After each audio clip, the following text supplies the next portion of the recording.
Week 2 of the Hold Your Brakes Academy series is finally here. Tonight, drivers We'll try to tame the beast that is Talladega Super Speedway at top speeds of nearly 200 miles per hour, all while mere inches separate them from their other competition. Good evening and happy Monday. We hope everyone had a great Christmas. I am Joshua King, and joining me once again in the booth is Matthew Drafty Beef Everard. Drafty, I know you're excited about being back, and so are the drivers, of course. What a better way to return to action than at Talladega? Yeah, I agree. This is, I think, one of the most. I think this is more infamous than Daytona. Even though you may have the Daytona 500, I feel like Talladega is the better super speedway. I'm really looking forward to it. There's a little bit more space here compared to Daytona, so it's going to be a little bit easier for these guys to go three wide and make for some exciting racing tonight. I can't wait either. I honestly am a bigger fan of this track as well than Daytona, just like you. So, as we see on our screen currently, the forecast for weather and some of the details there: 78 degrees Fahrenheit and 15% humidity, which is pretty low for Talladega. Partly cloudy, low wind, and of course, once again, Talladega Super Speedway. So, Talladega, Alabama is the location. We're going to have brief interviews with some of your drivers this evening. The first person we'd like to talk to here is the driver of the number 44 car, and that would be Jorge Ledesma Jr. Jorge finished in the 10 spot last week and sits 18th in points coming into this evening. Jorge, this is Josh up in the booth. You got a copy? Yes, sir, I do. Welcome, sir. Awesome finish last week, 10th place. That's a good way to start the season. What's your plan tonight to bounce back and follow it up with another strong finish? Well, I was hoping to qualify a little bit better than where I'm sitting, but I mean it's Talladega, so I can work my way up. My plan is to try to run up front. Obviously sometimes those things don't work out, but that's gonna be my plan, is try to be up front, lead some laps, and try to control a line, hopefully. Yeah, so we've alluded to it last week, or last broadcast rather, and mentioned how some people like to kind of hang in the back and try to avoid the trouble. Other people like to start at the front and stay up at the front to avoid the trouble. I'm guessing that's kind of your plan this evening, is get up there sooner than later and try to stay up there. Yeah, definitely. I mean, if you notice, a lot of the races, whether it be in this league or even top tier, what was it, a couple weeks ago? Pretty much everybody that was running up front, was going to be in line for a good finish, considering at the end, those type of things happen. But, a lot of the trouble happened, typically pretty much from mid-pack on back. Somebody gets a little bad bump, somebody gets this. Granted that stuff happens in the front, but I just feel like it's a less likely opportunity that's going to happen. People are a little bit more patient when you're running up front. For sure. Definitely a little more opportunity running up front to kind of miss some of that trouble, not even have to deal with it. So you heard me mention you come into tonight 18th in points. For those at home, if that doesn't compute to you, this league has a different point structure that rewards not only performance but cleanliness. So Jorge, obviously 10th place finish last week, got in some early trouble. A strong finish would definitely propel you kind of to the top 10 in the points and set you up, I would say. How are you feeling about the rest of the season going forward? Feeling pretty good. The only one that I don't want to say nervous about, but I don't know, is iRacing Super Speedway. Never driven that track, so that's going to be the interesting one. But at Daytona, Talladega, New Atlanta and stuff, pretty confident there. Ran those races, but I just don't know anything about iRacing Super Speedway. I don't know how it drives and how that's going to all play out. But I'm excited for it. Should be good. Hopefully, get a good finish so it can bounce back and get a little bit higher in the points. For sure. Before we let you go, anyone you'd like to thank or shout out this evening? Yeah. Um, well, one, I want to say congrats on having this broadcast, as well as top tier for next season as well. It's definitely well deserved. And I want to shout out my Aunt Shirley. She unfortunately passed last Friday, and she really enjoyed your broadcasts. She said you were the best one of the bunch that she's watched. You know, we've been with, we ran into different leagues with different broadcasters and stuff, and she said she always enjoyed yours with your excitement and the way that you would break down races and tell everybody what's going on and gave her a better understanding of it. So, yeah, I just want to shout her out and miss her, and I'm hoping and dedicating this race for her, and hopefully to try to come away with a win. Go out there and do it, man. That would be awesome. Get the checkered flag tonight for Aunt Shirley. Appreciate the compliments from you and from her, sir. We'll get you back down to the voice chat there for the race lobby. Looks like you're going to roll off 13th tonight, so not a bad position. And we'll see you at the front. All right, thank you, man. All right, buddy. Once again, folks, that was Jorge Ledesma Jr. drives the 44. And before we get ready to grid already, Drafty, how do you feel after one race, of course, about the point structure that we saw come into play last week? Yeah, it's very interesting. I like it. I like the premise because there were some people that didn't have the greatest finish not last week, 2 weeks ago, but they made up for it with low incident points and were able to get a bunch of points and get kind of high up in the standings there, which is cool to see. Yeah, I think it's awesome. I mean, it will continuously build that excitement and keep drivers interested, right?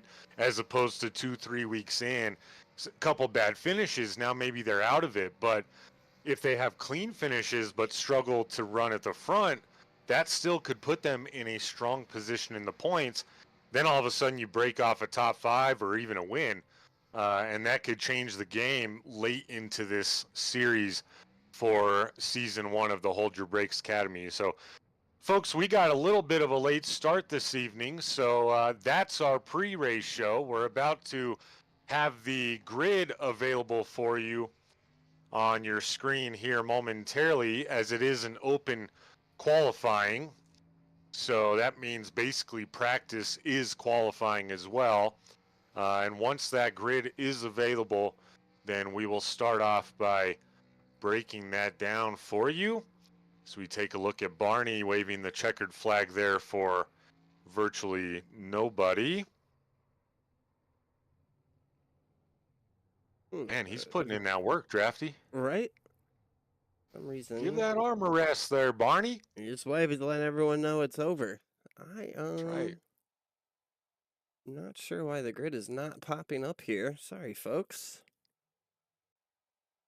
There she goes. Oh, and look who's on the pole once again. Our winner from last week will start number 1, the same place he finished last week. Shane King in the Royalty Motorsports number 60. Beside him will be Joe Thomas in the 218.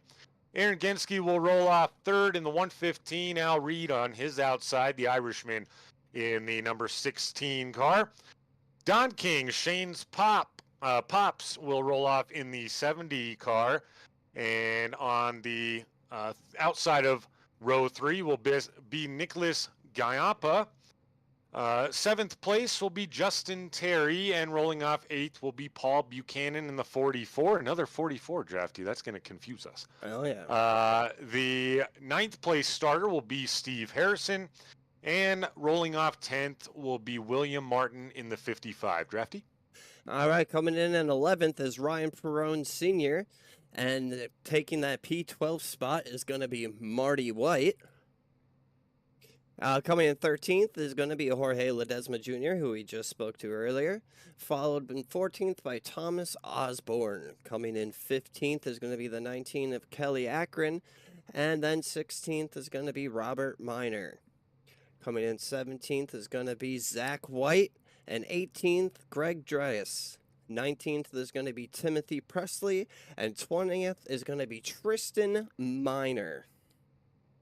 Robert Altman in the 94 will roll off 21st. David Palmer out of Pennsylvania in the 41 will roll off 22nd. And do we have more on the grid? Let's see. We do, but it's not scrolling. So then we Yes. have P23 is going to be Jeremy Gill. We got some names grayed out here. It looks like 25th is going to be Gary Sigelcow. And 26 will be Rob Higgs Jr. Right on. So we will have to figure out the SDK. That's been an issue in all of our leagues so far. Not rolling the last 2 rows consistently. So no reason that should be happening. But nonetheless, we're about to go green here at Talladega for an hour-long race. Folks, if this is your first Monday night Hold Your Brakes Academy race with us, this is not a race measured by laps. It is a race measured by time. So that can create a lot of different strategy.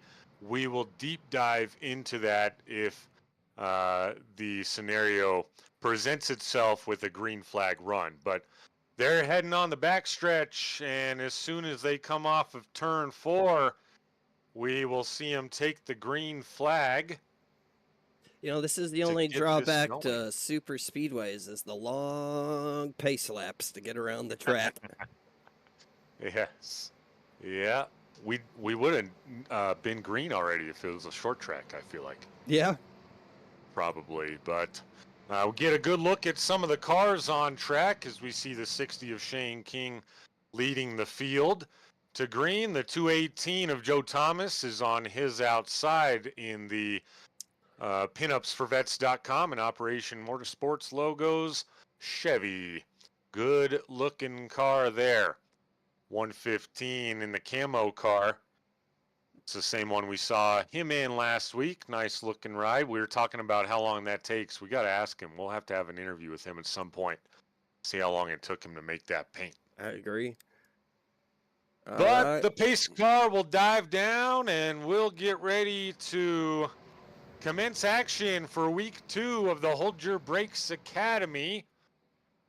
As we see Barney eagerly awaiting the field to enter the Geico restart zone and drop the green flag. Green's out. Green flag. Green flag. And the green flag is out at Talladega. Don King already shoots to the inside. Let's listen to the sounds of these race cars as they approach 200 miles an hour on this first lap.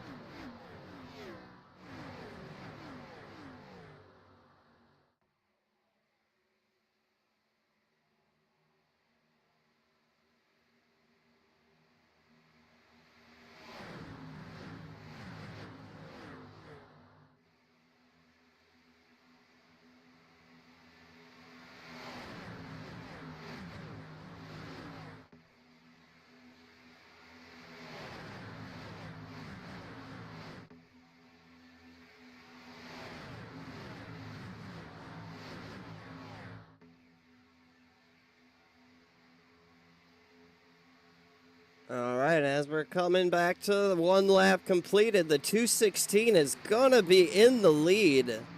It looks like to lead that very first lap there.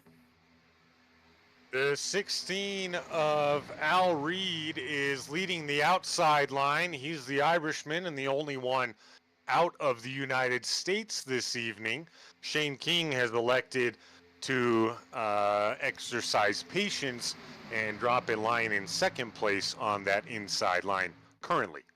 You know, patience is definitely key in these super speedway races, especially right in the way in the beginning. There's really no need to get up to the front or make any aggressive moves. Super speedway racing, really, you don't race until the last 15 laps, I'd say. Right. It's all basically a climax, right? And put yourself in position near the end of the race to be able to make that move. Now, 58 minutes, right? We just got started. Drafty, if you had to guess, what would be a lap range for these guys to go for the full race? How many? I'm sorry, I guess I don't know what you're asking. Just how many laps we expect to get them in, or we Oh, expect them to get in the hour-long race. I'm gonna go out and I'm gonna say 32. It's gonna be Okay. a nice green flag race, and we're gonna get 32 laps in. Fair enough. We did see, as we were having that conversation, that it looks like Nicholas Gaiampa was into the wall several times. He's now down 18 spots, running back in the 24 spot. And I saw him bouncing off the wall. Looks like he has managed to hold on to that tail end of the draft. Lucky for him. Hopefully no severe aero damage on that machine. Right? Any little bit of aero damage is going to cause an extreme effect on your car. Being such a heavy draft track, you need all the air to be moving as smoothly as it can over and around and under your car. 100%, especially when the racing starts getting closer. As you see on the screen, they're very spread apart right now, right? Everyone's giving people plenty of room. That will change. And if you have damage, that side draft is going to impact that differently. The air in general is going to impact that differently. So we'll see how it plays out. I mean, no one's went 3 wide right now. No one's even really bumping. Like I say, pretty modest, conservative racing so far, I would say. Yeah, well, I think we'll see that here for a while. I wouldn't see. I mean, I guess it takes as long as driver to get bored before we start seeing some aggressive moves. But for now, yeah, they're just riding, taking in the beautiful scenery of Talladega. Yeah, they're basically out for a Monday night cruise at this point. I think maybe some of that, Drafty, could maybe be the early issues and fairly consistent issues we saw in race 1, where, you know, not a lot of green flag runs. Maybe everyone came in with this thinking, hey, let's have some green flag runs and really be patient and careful, maybe. We take a ride on board here with our gyro cam. It gives you a great perspective of how banked these turns are here. The banking here is just incredible. That's a great shot from the 218 of Joe Thomas. That is really cool. As we see the 16 now, maybe flirting with dropping down. No room, though. Elects not to. Yeah, that's a very cool shot there, Drafty. Nice camera work. Now we go off the front end of the 218 at Joe Thomas. You see he's pushing mid 180s on the speedometer down in the bottom left corner of your screen. Shit, let's go back in the draft and see what maybe some of these guys that are in the draft here. Yeah, good plan. Looks like Genski is holding out around the 180s too. Now, some of this also might be a plan for fuel saving, right? Because right now we don't know, with the timing aspect, we don't know if they're going to have to pit once or if they're going to have to pit twice. So some of these guys, like we talked about last week, it never really came into play. But if they could make it maybe 25, 30 minutes on a tank of gas, then maybe they only pit once and split it right in half. As we see our first caution now come out. Caution. I do not see anything on the events. I wonder what the caution came out for. Interesting. It does look like we have a split in the field, though, right? Because there's minor, and then the timing kind of there it is. separates. There it is, right there. Let's rewind here just a little bit. All right, looks like we involves here. We got the 69, the 14, and the 64, just trying to go 3 wide there. Let's take another look back a little bit further here, see how this unfolded. So the 74 gets a good run, tries to shoot the gap between the 69 and the 64. Just a little contact made. He goes up high, tags the 64 just a little bit, and loses control.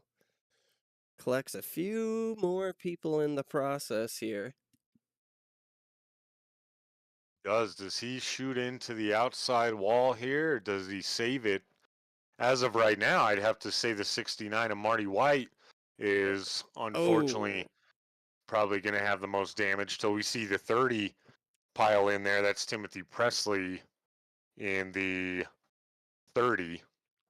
unfortunate. Oh, looks like he tags him again, bouncing off the And he gets wall. for good measure.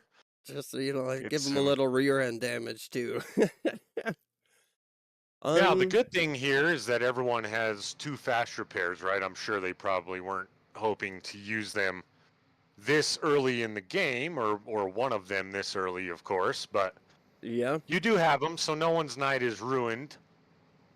Yeah, we'll have to see. There was 7 cautions that first week, so we'll have to see if they can set a new low score. Right, right. So we do have a lot of people electing to go down pit road. It looked like it started with Buchanan, who is in the 44. Then Shane King, Al Reed, Marty White. Everybody behind Buchanan basically went down pit road. Some of those have to be damaged, I'd assume, due to what we just saw.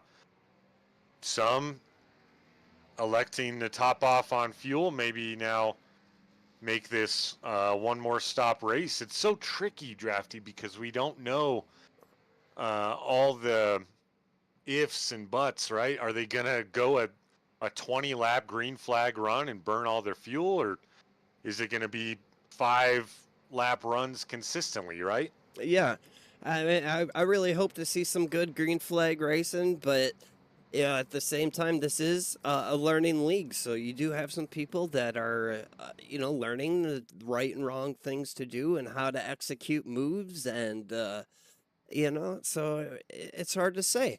We may see a lot of crashes. It kind of goes hand in hand with new drivers, but at the same time, I see a lot of crashes in the pro series that I watch as well, for iRacing. So it's a horse apiece. That's true. You never know. Derek Cat in the chat for the broadcast has called it. He said 51 laps is how many they're going to run this evening. We will see.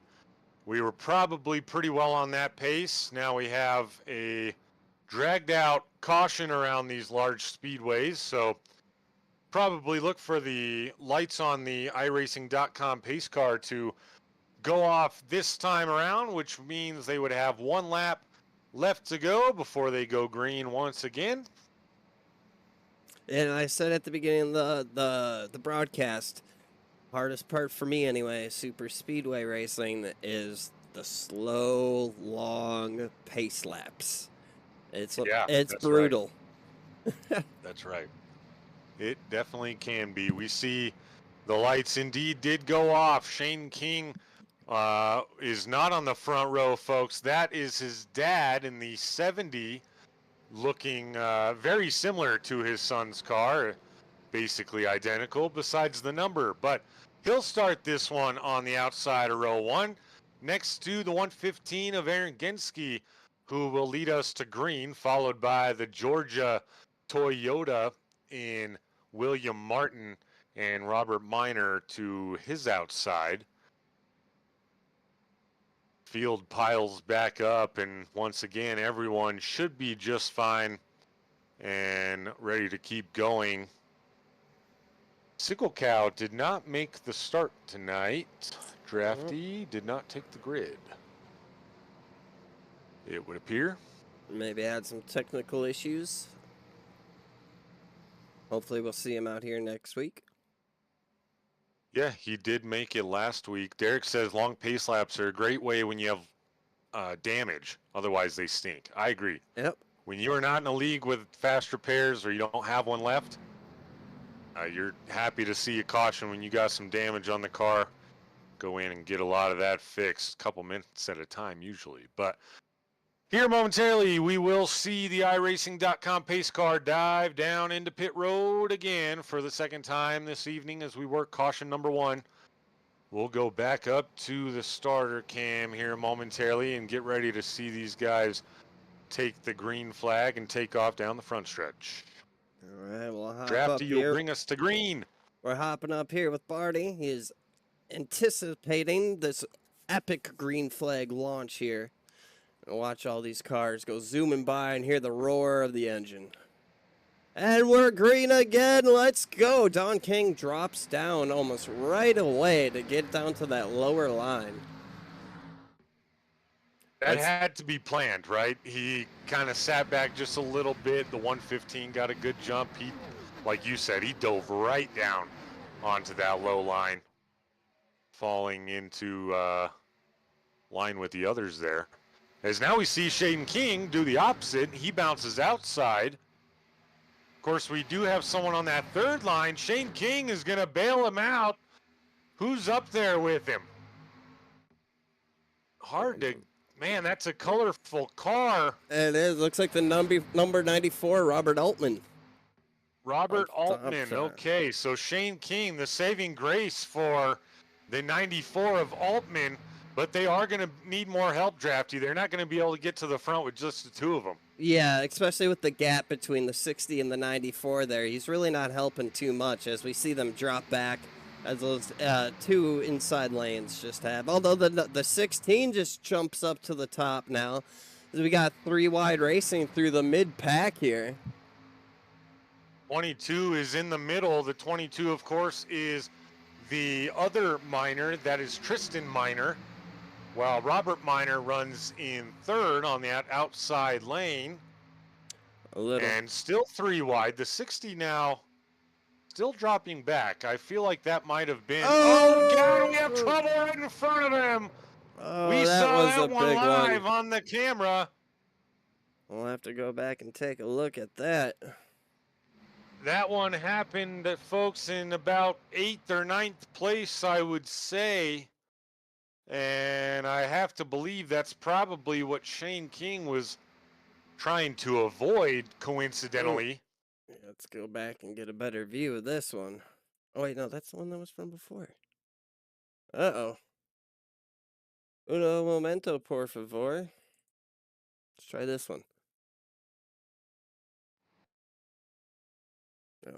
Back her up just a little bit more. So looks like the 64 once again. This time. Oh. Oh, wow. What Wow. happened there? I'm not even sure. Oh, I mean, we saw the 26, I believe it was, in front of him, short, like not far in front of him. And Presley finds him again. That's bad luck for Presley twice now. yeah. It looked, Drafty, like something broke, didn't it? Almost, yeah. I saw that the 26 got on the apron. I went a little too far back here, but that's all right. Long pace laps. We got time. All right, so the 26 drops down, and then the 64 just cuts down the track. I am not sure what that was about. I don't know what that was. Unfortunate. Yeah, I don't know what that was about The either. 60 is Shane King. Oh, look at the synchronized hood flipping there. Yes, very nice. iRacing, good job. 30. So 30 comes down, tags the 20, normally the 44, but the 20 of Jorge Ledesma Jr. yes. I'm so used to him racing the 44. I said 44 tonight Yeah. also. Oh, and then the 60 tags the 64 as well. More carnage. And the 77 involved. Looks like the 74 might have squeaked by this. I think he might have just squeaked by. Which is good because he might have taken his first fast repair on the last one. Not sure, but as we go back to the live action now, let's pull someone in here that we're planning on speaking with in the pre-race show and see how he's feeling right now. That's the 53 of Robert Minor. Get him in here. Robert, this is Joshua up in the booth. You got a copy? Robert, if you're talking, we can't hear you, buddy. Let's see. Nothing from Mr. Minor.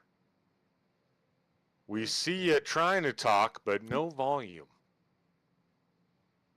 All right. Well, we'll go back to Robert Miner here momentarily, see if maybe he had his mic muted or something along those lines. We know we're set up for success. We had a word with Jorge Ledesma Jr. in the pre-race show as we take a look at him down pit road in the revved up racing Chevy Camaro. Some damage to the front end of that car. And Aaron Genske will continue to lead the field. He's stayed up front, Drafty, all race so far, even though we're just over 15 minutes in. Yeah, he's been staying out of trouble. You know, if you can stay up front, keep your nose clean, gonna have a good race. It's basically all you got to do, right? It's that easy. Yeah. But honestly, if you're sitting first and you're either on that, you're leading that low line, kind of bouncing out every so often to cool the car off, which probably hasn't been an issue yet. I mean, you're in a pretty good spot, right? Unless something happens right beside you on the outside. As we mentioned with Jorge earlier, the front is definitely probably the safest place to be, I'd say. Safest place to be until the very last few laps, because you know you're gonna get a bad bump. Everyone's trying to get past you. They're done playing nice. They're gonna bump you anywhere. Try to take any little space you give them. So For sure, that is true. Hopefully, we will see a green flag finish this evening as they line up 2 by 2 to get ready to go once again after our second caution of the early night here. We're just about to touch 40 minutes remaining in this race. Raven, welcome in. Jake, appreciate you hanging out, stopping by. Aaron Genske will lead the way as mentioned. Don King continues to run on that outside lane in second place. William Martin is in third. Robert Miner will be on the outside. I'm sorry, Robert Miner's on the inside of row 2. Tristan Miner is going to be right behind him on the inside of row 3. Kelly Akron is up 9 spots currently, starting this one 6th. And Justin Terry will be 7th. Paul Buchanan, Nicholas Gayapa, and Marty White round out your top 10 as we get ready for the restart. And Drafty will get us going once again. We'll give you a little bit of a cranked up version here after the green flag drops. all right, sir, turn your speakers up. Get a good view of this American muscles. Some of the best sounding cars still today in NASCAR. So we hop on with Barney here as he waves the green flag, and we are back racing again, folks. 39 minutes remain in this hour-long race.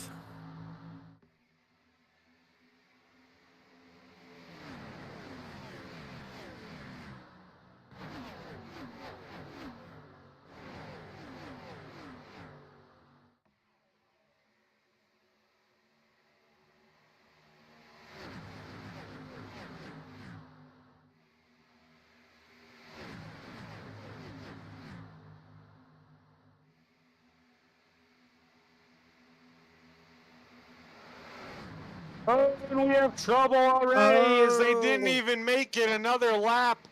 Kelly Akron was pushing it 3 Oh. wide, and he spins in front of the field. And that's going to be another big one, Drafty. We saw it begin on our screen. He wasn't, I guess, technically 3 wide when it started.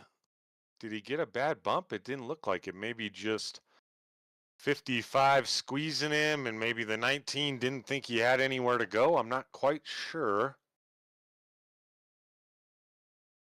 Yeah, let's see here. It's like he's going to shoot that middle and just taps the 55, loses it. Oh, a bunch of people collected here. 50, the 77, the 115, the Aaron Genske. Oh, a few others look like they were collected as well. How crazy is it? We just mentioned Aaron Jensky being on that front row and being in a pretty good spot, and then something right across his nose, and he gets involved. The 22 hard contact in the 115, I believe. Oh no, maybe he avoided him, but The tough 74 break. hard contact into the 19. If the 50 does come up, collect the 115. Go back here. Looks like the 30 gets into the back of the 20. The 20 is up into the wall even before the wreck. It's like, oh, we got someone not holding their brakes here. The 74 came down and also collected. Oh, so many drivers collected. So many. Fortunately, most of them probably still had their fast repair. But there are a couple cars, Drafty, before halfway in this timing that have probably already used both fast repairs, if I had to guess. Yeah, I see a couple cars here that are marked a lap down now. We've got the 64 of Greg Dryas, 30 of Timothy Presley, and Steve Harrison. I'm seeing as a lap down. Several cars still in the pits as well, getting damage fixed from that one, I believe. Ryan Perone Sr., Rob Higgs Jr., Jorge Ledesma Jr., Zach White, and Al Reed, who's in the 16, which we saw was tagged late in that incident. Hopefully not a lot of damage for him. Let's see here. Robert Miner is still up front. Let's see if we can't try again to get a word with him. So we'll bring him back down. Robert, this is Joshua. You got a copy this time? Still no sound. Not sure why there's no sound for the 53 of Robert Miner here in this chat, folks. That is interesting. Robert, we'll keep trying, buddy. It must be have some sort of issue. I wonder if he's able to communicate in his chat down there. I'd imagine so. Yeah, I don't know. Robert, I'd give that a try. If you can say something to someone there, make sure you're good on your end. But nevertheless, we'll get him back up to the racing chat and get ready to line them up one more time here. Third caution already.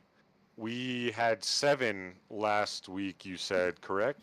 Yep, 7 cautions and 11 lead changes last week, so it was quite the exciting race. Not even going to begin to try to dissect how many lead changes there have been already. I know there's been a few. In this one, yes. So, but Don King this time looks like he'll lead the way, taking the place of where his son Shane King started the race. Shane currently sits in 11th after being involved in the second caution that we had this evening. Both Royalty Motorsports drivers. Jeremy Gill is the biggest mover thus far, along with Tristan Miner. Both of them up 15 spots currently. Gill sits 8th, and Tristan Miner rounds out your top 5 right now. He'll start on the inside of row number 3. 6th place. Oh my God. 6th place is going to be Justin Terry, followed by 7th, Nicholas Gayampa. 8th is going to be Jeremy Gill. 9th is Thomas Osborne. And rounding out your top 10 for this restart is going to be Robert Altman.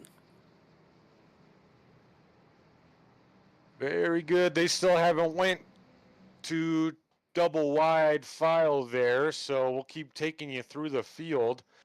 11th, we just mentioned him, Shane King.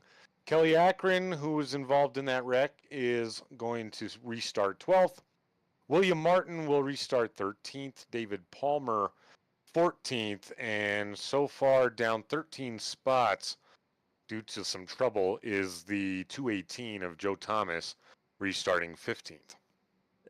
Coming in 16th is going to be Ryan Perone Sr. And then 17th, up 9 positions, is going to be Rob Higgs Jr. 18th is going to be Zach White. And 19th, Aaron Genske. Followed, rounding out 20th, is going to be Jorge Ledesma Jr. Rounding out the rest of your field is going to be Greg Dre starting 21st, restarting 21st in the 64, I should say. Al Reed, the Irishman, in 16, restarting 21st. He'd like to get back up front. We are. And what happened here? I'm not they sure. went green already They because it was did. single file restart due to not completing a lap there. And that's amateur hour move on both our parts. We both expected them to double up there, not knowing that that was one of the rules. But hey, we're learning along with everybody else. There's some different structure in this one. But there were also a lot of cars that I don't think were ready for that, as the pack very clearly has separated quickly now. And the 44 of Buchanan rather leads that inside lane, while Minor now goes to the lead on the outside. Yellow flag is out. I think this might have been thrown by an admin. Maybe they weren't. Maybe nobody was ready for the single file restart there. Once again, folks, this is a new league. This is only week 2. So anytime we adjust, not just to a new league, but from one night to another. There was a wreck. As there was a wreck, the green and white 41. 218, man. His day has went from fantastic to the struggle bus now for Joe Thomas. 41 is David Palmer. Yeah, that is very unfortunate. Very surprised that happened with how spread out the field was there.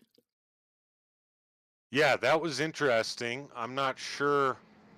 We've had a couple interesting occurrences tonight, Drafty, with the cautions kind of looking like a sway bar, for example, has broken the car randomly and the car goes one direction in a hurry. It's another thing. If he had any damage, this new aero damage model, it makes the car almost undrivable, even with just a little bit of damage. I did a test race or a practice with these guys before the season started, and that was the general consensus. You tap the wall a little bit, have about 20 seconds of optional repairs, and the car was practically undrivable. Yeah, it definitely changes things, and we've been seeing that in the first 2 races of this series, as well as in some other races, as you mentioned there. We're working caution number 4, folks. We just went over halfway. Let's try to get a word here from a couple of our sponsors, as we're going to step away for a brief moment.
Welcome back, folks. We are getting ready to go green once again. And it appears like this is another single file restart since they didn't get a lap in again. That's what we're figuring out now is the rule. So we'll know that for the future. And hopefully, we're crossing our fingers over here.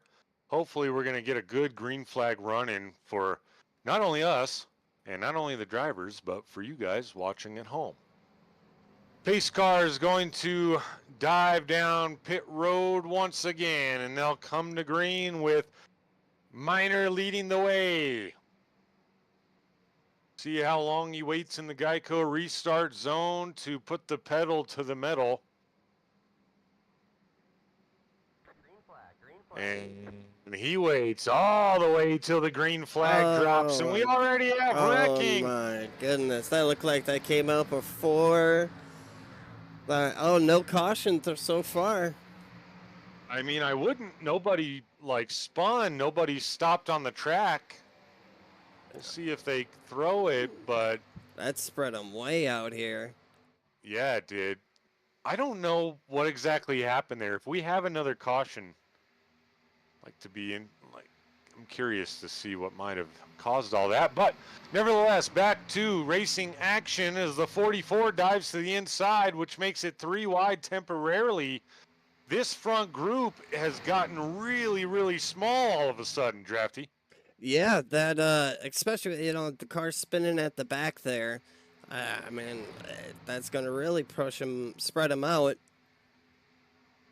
As we see it, I'm surprised the 53 there still was able to hang on. He had a bit of a gap, and everybody kind of went like they were going to swarm him. Of course, as I say that now, he loses some spots, but the 69 is getting a great push from the number 4 on that outside line. They are glued together. They are. I mean, they are absolutely stuck to each other, and those are teammates. That's important to note. Those are mid-tier racing teammates. That's Jeremy Gill in the number 4. And Marty White in the red, white, and blue 69, powering the outside lane currently. Also the 74. Buchanan. Sorry. The 74 is also part of mid-tier racing, so that outside line is all mid-tier racing for the first 3 cars anyway. Good catch. That is Rob Higgs Jr. there in the 74. Should have known that from a mile away. Looks exactly like his truck paint. As the bottom line, though, is pulling away just a little bit, as now they're the top 3 are single file. Top 4 now have cleared. It looks like that looks like the 22 of Tristan Miner was looking to pop to the outside there. They decided against it. We got a car just coming back on track. Hopefully that doesn't throw a wrench in anybody's plans. They're going to be moving a lot faster than he is. They sure are, and that's the 218 of Joe Thomas that's going to have to try to maneuver, and they're going to be tight here. Woo!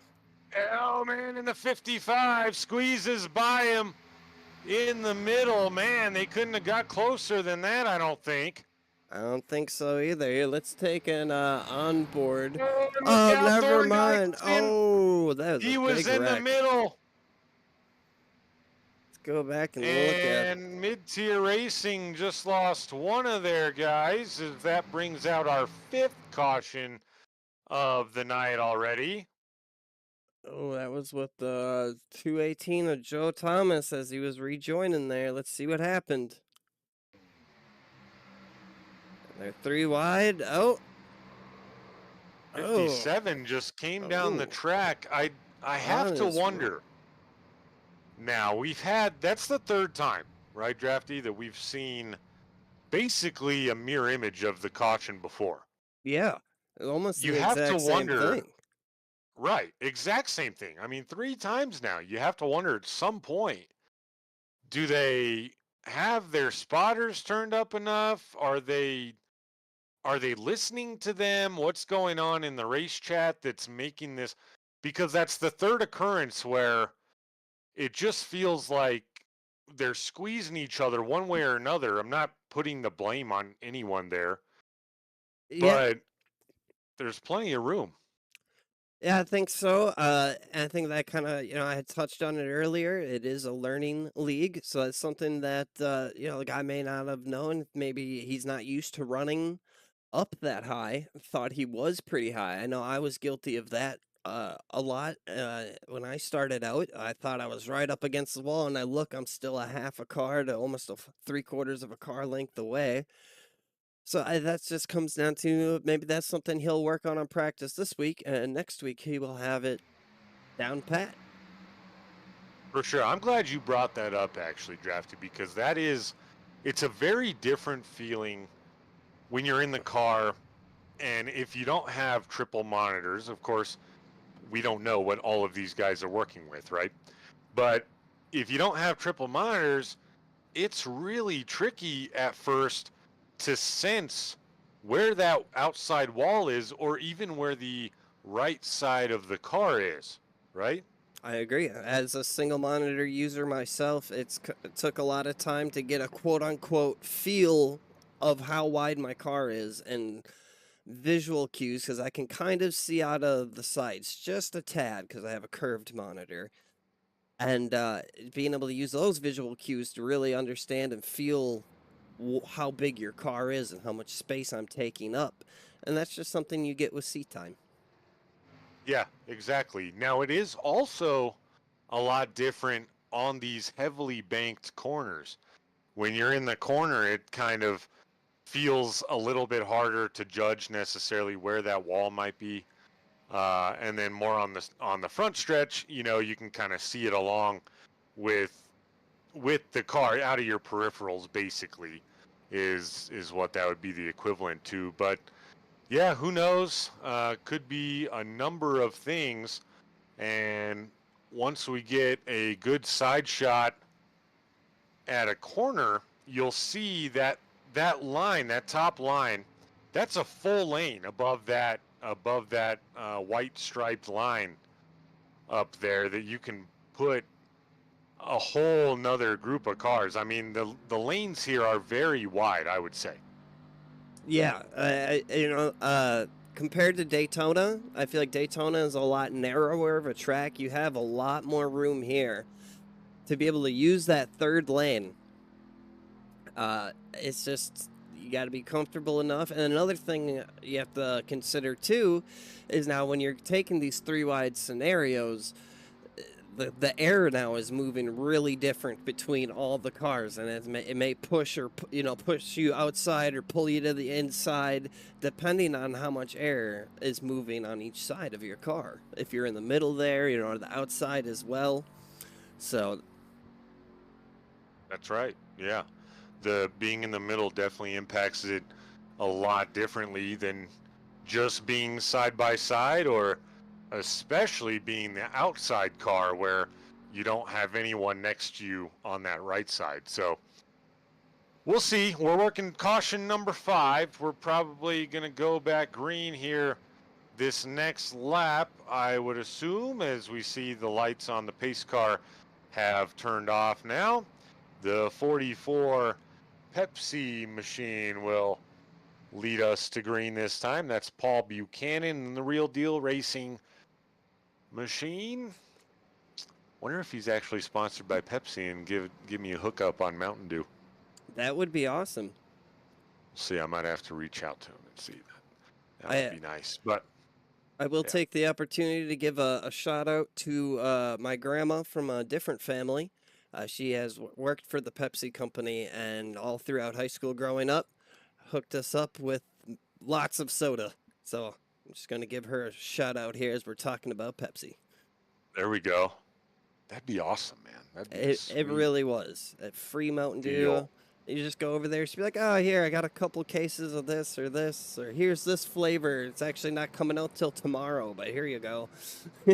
Oh, inside information there for the soda. Very nice. They will go double file this time, it looks, since I believe they managed to complete a lap last time around before that caution was brought out. Join us afterwards, folks, for the Royalty Racing Network post-race show, where we'll have exclusive interviews with your top 3 finishers and maybe someone else on the list. We'll see how it plays out. But Drafty will bring us back to green here one more time, hopefully the final time. Let's hope so. As the pace car dips down into pit lane, we'll hop up here with Barney as he gets ready to wave that green flag again. I'll tell you, look at his arm there. He is jacked. That right arm, he gets so much work out of that all day, every day for everyone iRacing.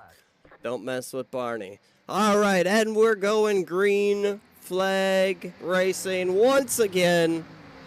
Let's give you the sights and sounds of NASCAR.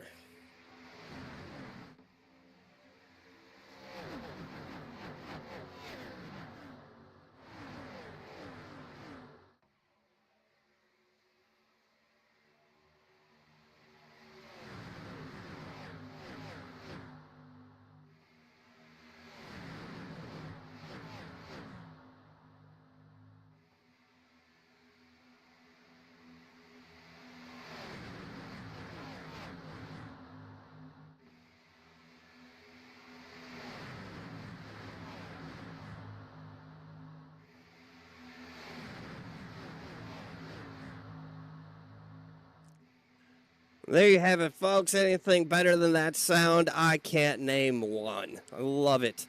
As we complete our first lap, they are still side by side. No incidents as the 50 of Ryan Perone is looking to get up to the front and maybe get in front of that 44 on that low line. But you lost his help from the 55 there. Mid-tier Racing has managed to stay together as we have the 16 spinning. And the 6th caution is out. For a brief second, I wasn't sure if maybe he'd just do a little spin-a-rooney on his own and get back going. But let's hope that this is the last one, because I really, really, really want a green flag finish this evening. That's the Irishman, the 16 of Al Reed. Going around there, unsponsored car is the 16 of Al Reed. If you'd like to sponsor the 16, I'm sure he'd enjoy it. We're going to take this opportunity to thank some of ours at Royalty Racing Network. First and foremost, Press Gas Hall Ass Designs. Victory starts with a flawless finish. Contact Drafty Beef on Discord for a quote on your iRacing custom paint today, starting at just $25 per paint. And yes, that's the same Drafty Beef you've been hearing all night this evening. And Majestic Promotional Branded Apparel. Whether you run a company, a government agency, sports team, or even a virtual race team, turn every item into a statement with Majestic Promotional and Branded Apparel. Comment for details. And finally, SM Racing Products. Take your sim racing experience to the next level with custom-made button boxes, dashboards, flag lights, and more with SM Racing Products. Use code ROYALTY at checkout for 20% off of your order of $150 or more. Check out their Black Friday specials still going on and their holiday specials still going on at sm-racingproducts.com. Drafty.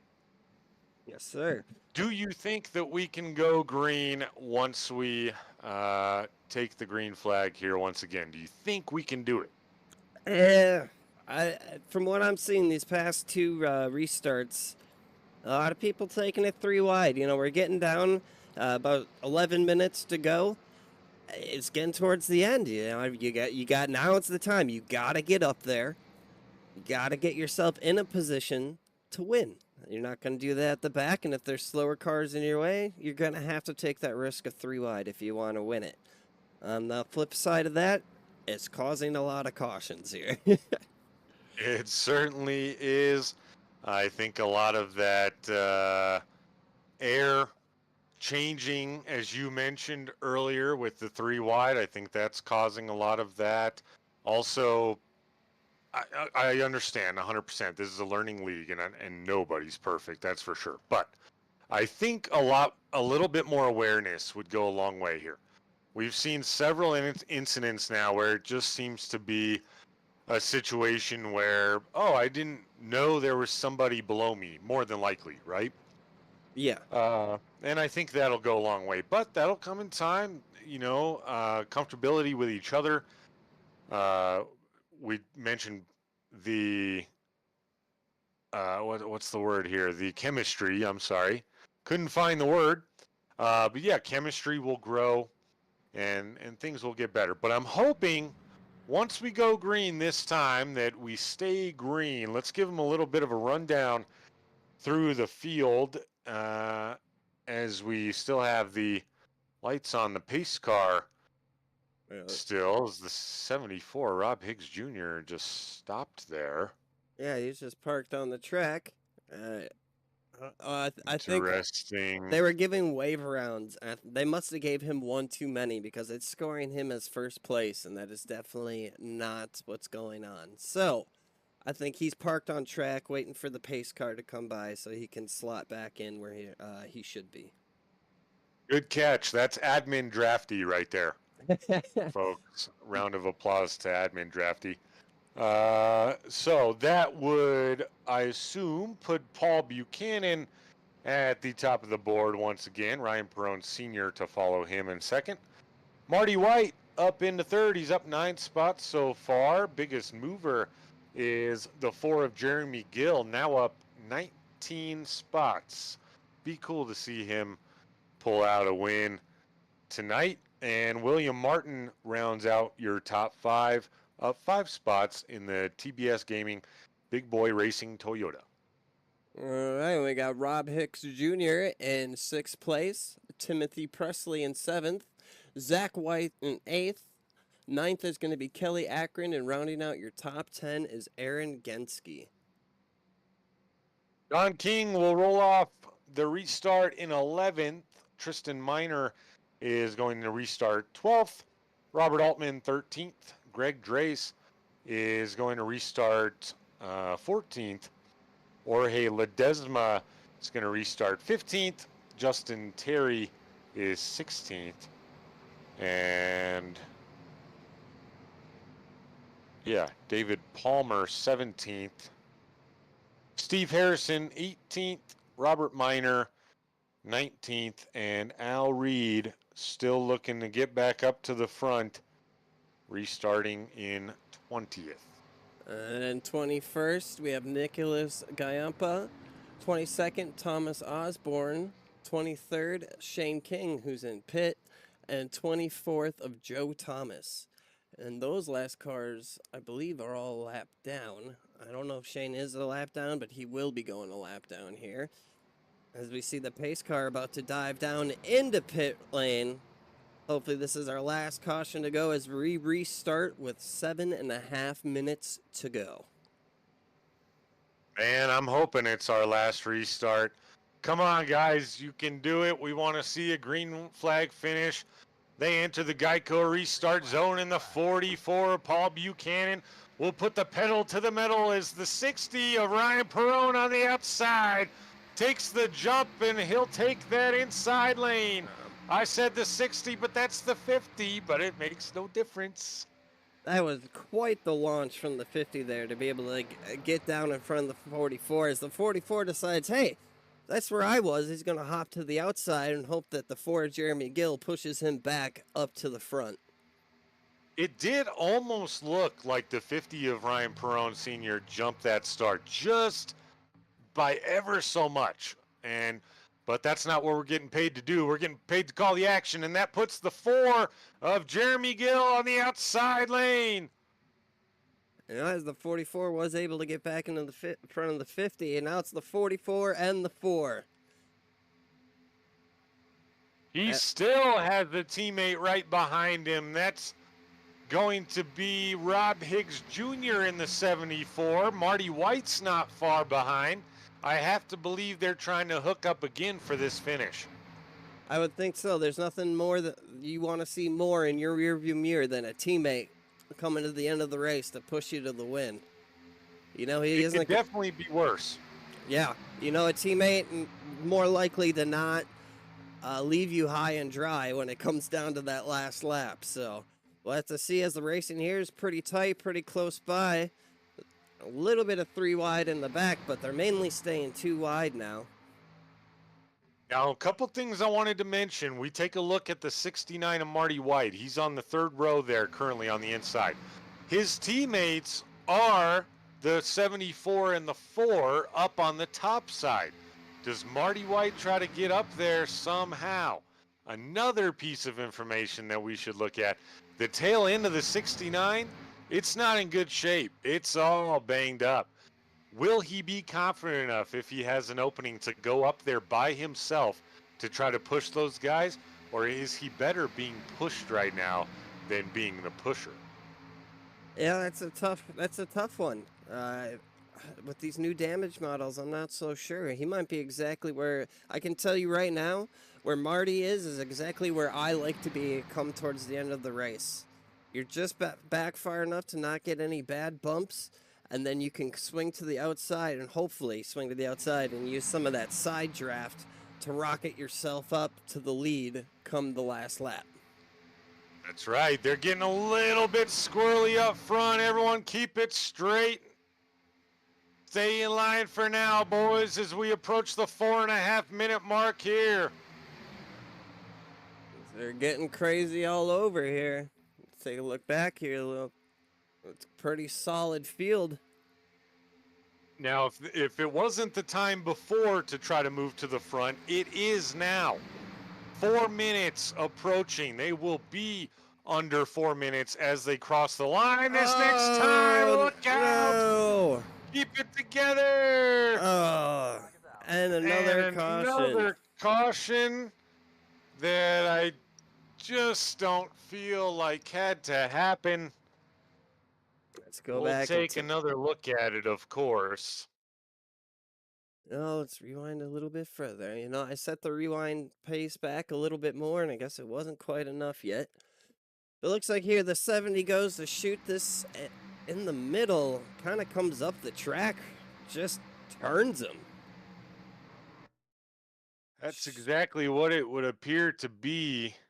Let's take a look at this. Unfortunately, and a lot of room there. Yeah, the 77's coming down a little bit, but he's not really encroaching. He's right where he should be. That's got plenty of room for the 70 there, in my opinion. Right, and the 115 also was giving plenty of room as well. Just unfortunate. And again, I mean, we keep mentioning it, but that has to be that air changing, right? As soon as the car was 3 wide, and maybe the handling of the car changed, and up into the 77 he goes. But onward we go, and I'm hoping they go green here before the timer runs out. You know, right before that crash happened, I was going to bring up the fact that if a caution happens, it may be the end of the race as we get down to this last little bit to go. Really unfortunate. I was hoping this week would end under green. Yeah, this is our 7th caution, just like last week, and I'm hoping that we do go green once again, but it doesn't look promising.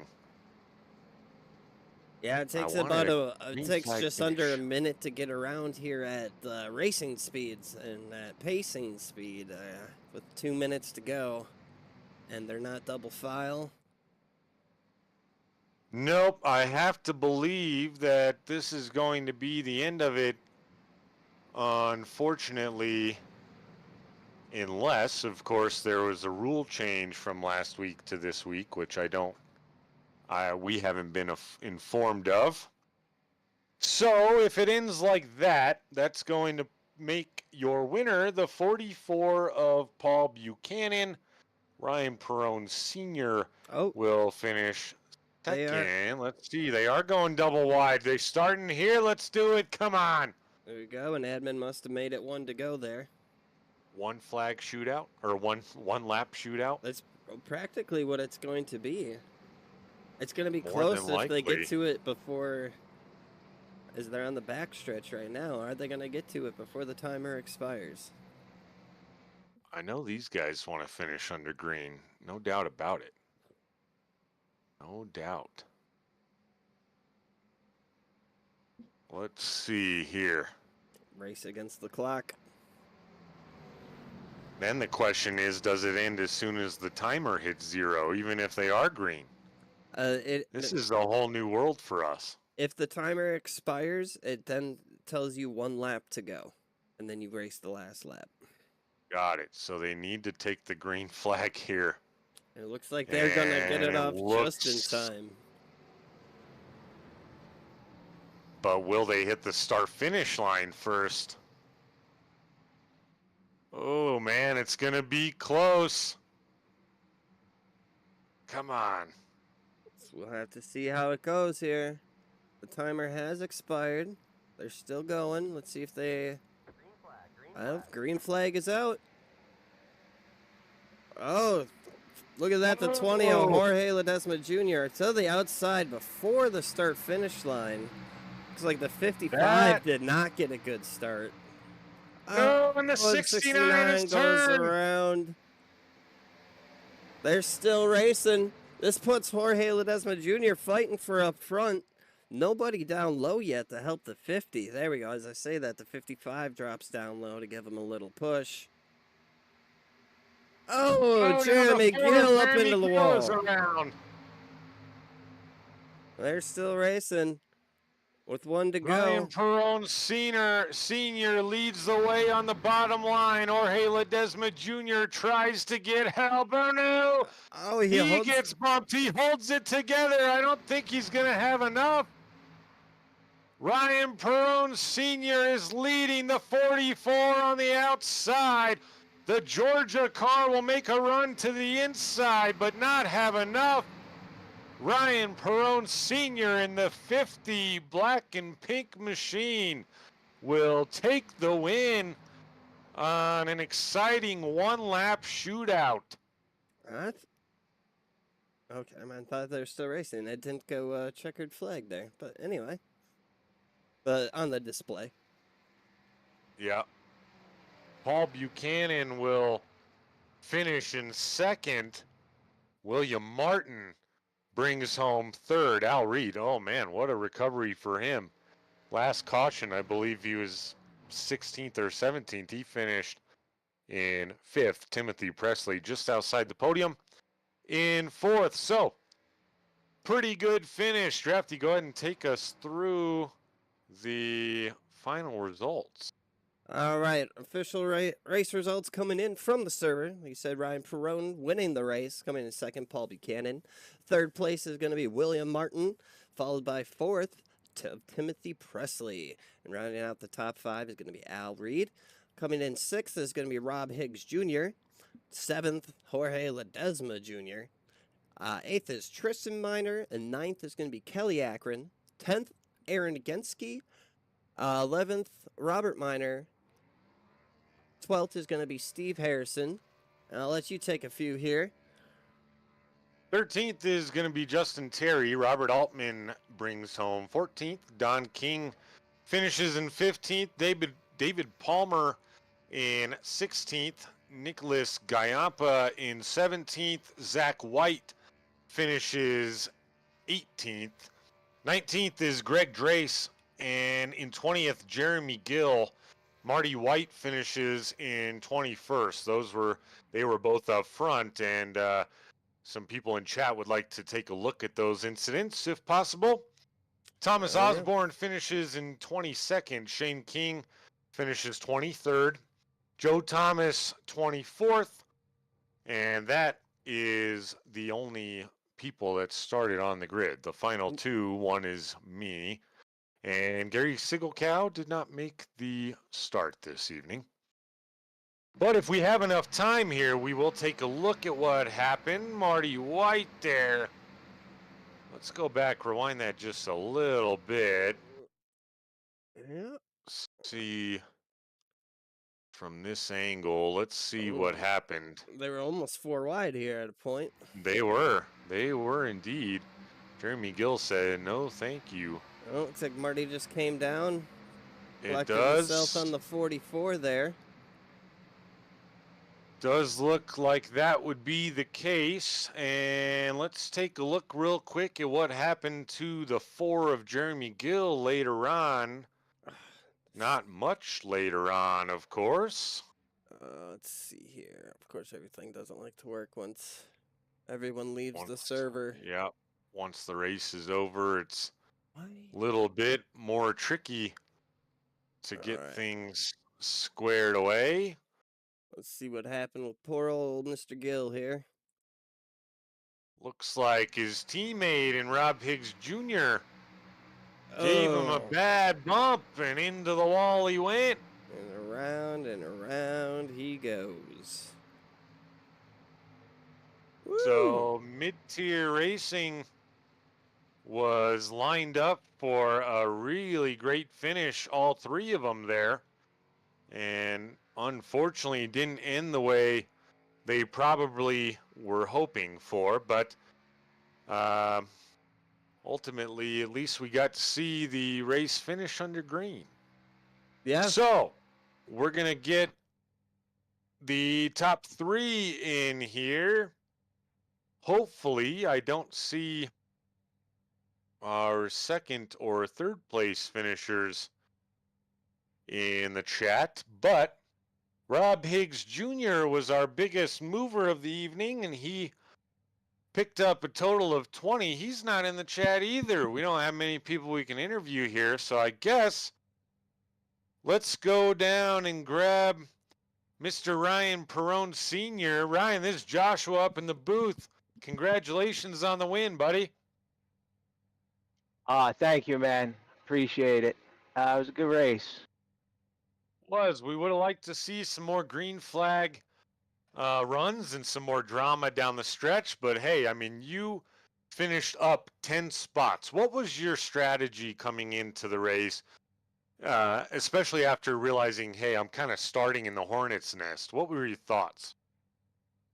Well, I just wanted everybody to settle down for the first half of the race. This was my my plan there, and then when I got caught in that wreck, and I had to do fastest pair, so I started in the back, and I kind of just worked my way back up from there. I knew it was time to try to make a move up towards the front, and tell you what helped was those single file restarts. Really helped me gain some positions. Yeah, I mean, those had to be great. We weren't really quite sure the first time what was going on in the booth, but single file, you get a good jump on those, and you can definitely cruise, get some help behind you. Did you end up taking both of your fast repairs kind of early, or did you end up having one in the hole still? No, I had one in the hole still. I only got caught up in that one wreck, so I know I needed it then and used it then, and I was just saving it. I mean, that's a really good position to be. So that's good. You've run both races. Or did you run last week? I don't think you did you? Yes, Out last week? came Did in you? third last week. Too many nights of racing. I'm all over the place. But congratulations on the win, man. Big win tonight. Anyone you'd like to thank or shout out before we let you go this evening? Yeah, real quick, thanks guys for doing the broadcast. Shane and all the admins running the league and having fun with this. Shout out to my teammates. He gave me a nice push there at the end, helped me get enough to get that win. Appreciate that, William. And last week I forgot to shout out Cookies for Kids for Cancer. Anyone want to give to a good cause, get to cookiesforkidsforcancer.org. It really help them out with research. And if you don't want to buy cookies because you're diabetic or something, you can donate straight right to them. Right on, man. That is very cool. Well, we appreciate you joining us up in the booth for a little while, and go celebrate this win at Talladega. It's always fun to get a win. So enjoy yourself, and we'll talk to you next week, okay? Yeah, guys, you have a good night and have a good week. Appreciate You it. too. Thank you, sir. All right. Once again, that was the driver of the number 50 and our winner this evening, Ryan Perone Sr., picking up the win. Shane King got last week, Ryan Perone Sr. this week. Let's try one more time, Drafty, to get Mr. Robbie Miner in here. What do you got? Robbie, this is Joshua one more time in the booth. Can you hear me this time? Yes, sir. Can you hear me Oh, okay? let's go. There we go. There he is. All right. We've been trying all race to get in touch with Robbie Miner. So, Robbie, walk us through your race a little bit tonight. What were the bright points, kind of the low points? What was going through your head? Well, the car was flying pretty good. I liked the way it was drafting and, going on Talladega. I hadn't really ran it down there. And but it was running pretty good, pretty much stayed out of trouble until that last little bit. Yeah, I mean, you still had a good race. We got to see you run up front a lot of the time, and you still finished up 5 spots from where you finished. So, nothing to be ashamed of there. So, what's your outlook on heading into week 3 now and maybe trying to start or finish rather up near the front next week? Absolutely. I'm gonna have to run Atlanta a little bit so I can get used to that new Atlanta, especially with these cars too. So, but I know if I can get a grip on that, these super speedways, it'll be a lot of fun. Yes, sir. Atlanta's awesome. Walk us through a little bit if you can. We saw many incidents this evening that looked like as soon as a car was 3 wide, whether it be in the middle or the outside, it all of a sudden was handling differently, and it caused, I would say, probably 4 or 5 of the cautions. What are your thoughts about that? What were you seeing out there on the track? I really felt like when I was in between the cars, in the middle, I was drafting pretty good, but also the outside line, if they was running real far on the outside, it was almost like they were being sucked down to the bottom from that side draft. It was very interesting. It's almost like it closed up on you, so you had to always check up and watch. Yeah, and that's kind of what we were seeing from up here. One last question I got to ask. Tristan Miner, son, brother, what's the That's my, relationship? yes, sir. That's my son. He's 18 years old, and All right. he's racing this. This is kind of our league that we're gonna do together. So. Very cool. Well, that's 2 father-son pairings that we have in here, so that's pretty awesome. Before we let you go, anyone you'd like to thank or shout out this evening? Well, I thank my wife for putting up with us doing all this racing. She's out there watching right now, I believe. So we're gonna go in there and see her thoughts on the race. Perfect. Yeah, good person to thank. And hello if you're watching at home. Appreciate you letting Robbie and Tristan do this, but appreciate you taking the time to join us. Sorry we didn't get to you in the pre-race show, and then we had what was going on there during the race, during cautions, but glad we got to speak to you, and we look forward to seeing you out here next week, Robbie. Thank you for having me, guys, and thank you for what you guys are doing, man. It sounds awesome. Appreciate it. Thank you, sir. Once again, that was Robbie Miner. He is the driver of the 53 Chevy machine, is Miner, and racing with his son. That's pretty darn cool, huh, Drafty? Yeah, I think that's cool that we got 2 father-son duos here, and then there's a an age gap between those 2 groups, which is pretty unique and awesome. Yeah, that is very cool. 18 years old is Tristan Miner, he said. That's pretty darn awesome, and he thanks his wife for letting him do it. Smart man. Avoid the couch. Right, good woman Drafty, too. what is your yeah, good woman as well. Good call out. What's your thoughts on the race overall tonight? I thought it was pretty decent. I believe that was it 7 or 8th? I think it was just as many cautions as last week.